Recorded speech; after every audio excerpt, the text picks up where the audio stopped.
सोचो एक ऐसा भारत जहां फ्लाइट्स डिले होना ऑलमोस्ट हिस्ट्री बन जाए, जहां फॉग या वेदर का कोई ज्यादा इम्पैक्ट ना हो और जहां एयरपोर्ट सिर्फ ट्रैवल के लिए नहीं बल्कि पूरी इकोनॉमी को बूस्ट करने के लिए काम करे। ये कोई फ्यूचर का ड्रीम नहीं बल्कि 28 मार्च से रियलिटी बनने वाला है, क्योंकि नोएडा इंटरनेशनल एयरपोर्ट अब ऑफिशियली ऑपरेशन स्टार्ट करने के लिए रेडी है।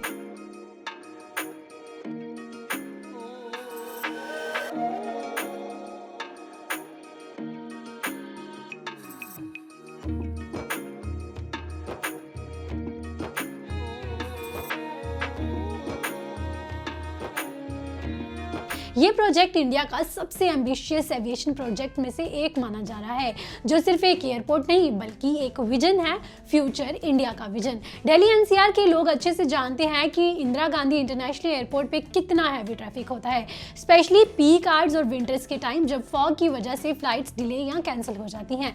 इसी प्रॉब्लम को सॉल्व करने के लिए जेवर एयरपोर्ट का कॉन्सेप्ट आया, जो एक बैकअप हब होने के साथ साथ एक एक्सपेंशन मॉडल भी है जो फ्यूचर डिमांड को हैंडल करेगा।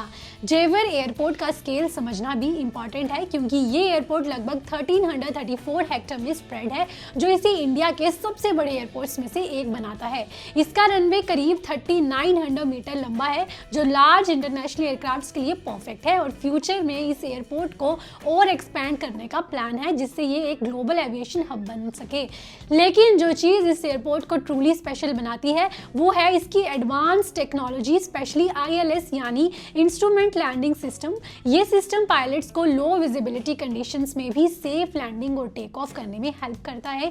मतलब अब वो सिचुएशन जहां फॉग की वजह से फ्लाइट्स रुक जाती थी, उसमें भी ऑपरेशन स्मूथ चल सकते हैं। सिंपल वर्ड्स में बोले तो अब वेदर फ्लाइट्स को कंट्रोल नहीं करेगा बल्कि टेक्नोलॉजी करेगी। इसका डायरेक्ट बेनिफिट पैसेंजर्स को मिलेगा, क्योंकि डिले कम होना, ट्रैवल ज्यादा प्रेडिक्टेबल होगा और ओवरऑल एक्सपीरियंस बेटर हो जाएगा। पैसेंजर एक्सपीरियंस को भी काफी मॉडर्न और स्मार्ट बनाया गया है।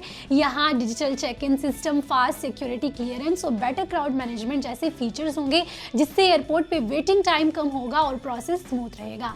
आज के टाइम में जहाँ लोग स्पीड और कन्वीनियंस चाहते हैं, जेवर एयरपोर्ट उस एक्सपेक्टेशंस को फुलफिल करने के लिए डिजाइन किया गया है। लेकिन ये एयरपोर्ट सिर्फ पैसेंजर मूवमेंट तक लिमिटेड नहीं है, बल्कि ये एक मेजर कार्गो हब भी बनने वाला है, जिसका एनुअल हैंडलिंग कैपेसिटी करीब 2.5 मिलियन टन तक है। इसका मतलब है कि इंटरनेशनल ट्रेड को बूस्ट मिलेगा, लॉजिस्टिक्स फास्टर होंगे और बिजनेस को डायरेक्ट बेनिफिट मिलेगा। इस तरह से ये एयरपोर्ट सिर्फ ट्रैवल का सेंटर नहीं बल्कि इकोनॉमिक ग्रोथ का इंजन भी बनेगा। ऐसे मेगा प्रोजेक्ट का इम्पैक्ट सिर्फ एविएशन इंडस्ट्री तक लिमिटेड नहीं होता बल्कि पूरे रीजन की इकोनॉमी पर पड़ता है। जेवर एयरपोर्ट के आसपास नए जॉब्स क्रिएट होंगे, hotels, restaurants, business hubs develop होंगे, जिससे लोकल इकोनॉमी ग्रो करेगी, रियल एस्टेट प्राइसेस बढ़ेंगे और इंफ्रास्ट्रक्चर डेवलपमेंट फास्ट होगा। मतलब एक एयरपोर्ट पूरे रीजन की डेस्टिनी चेंज कर सकता है। कनेक्टिविटी के पॉइंट ऑफ व्यू से भी इस एयरपोर्ट को एक्सप्रेसवेज, हाईवेज और फ्यूचर मेट्रो प्रोजेक्ट से कनेक्ट किया जा रहा है, जिससे दिल्ली, नोएडा, ग्रेटर नोएडा और नियर बाय सिटीज के लोग इजिली यहाँ ट्रैवल कर पाएंगे। ये एयरपोर्ट ग्रेजुअली नॉर्थ इंडिया का एक मेजर एविएशन हब बन सकता है। अगर ग्लोबल कंपैरिजन करें तो दुनिया के टॉप एयरपोर्ट जैसे दुबई, सिंगापुर और इस्तांबुल की सक्सेस का रीजन उनके एडवांस टेक्नोलॉजी और लार्ज स्केल ऑपरेशंस हैं। जेवर एयरपोर्ट भी इसी विजन के साथ डिजाइन किया गया है, जहां इंडिया सिर्फ फॉलो नहीं कर रहा बल्कि compete करने के लिए रेडी हो रहा है।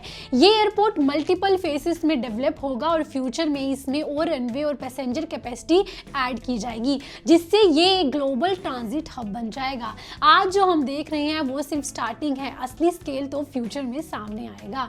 आम ट्रैवलर्स के लिए इसका मतलब है बेटर कनेक्टिविटी, कम डिलेज और शायद फ्यूचर में चीपर फ्लाइट्स भी, क्योंकि कंपटीशन बढ़ेगा। ट्रैवल जो पहले स्ट्रेसफुल होता था वो अब स्मूथ और एफिशिएंट बन सकता है। ओवरऑल देखा जाए तो नोएडा इंटरनेशनल एयरपोर्ट सिर्फ एक इंफ्रास्ट्रक्चर प्रोजेक्ट नहीं बल्कि इंडिया के ग्रोइंग एविएशन सेक्टर का सिंबल है। जब 28 मार्च को यहाँ से पहली फ्लाइट टेक ऑफ करेगी, वो सिर्फ एक फ्लाइट नहीं होगी बल्कि एक सिग्नल होगा कि इंडिया ग्लोबल स्टेज के लिए रेडी है और फ्यूचर के लिए कंप्लीटली प्रिपेयर्ड है। आपका क्या कहना है इस पर हमें कमेंट सेक्शन में जरूर बताइएगा और इसी तरह की एविएशन अपडेट्स के लिए सब्सक्राइब कर लें फेयर हॉकर।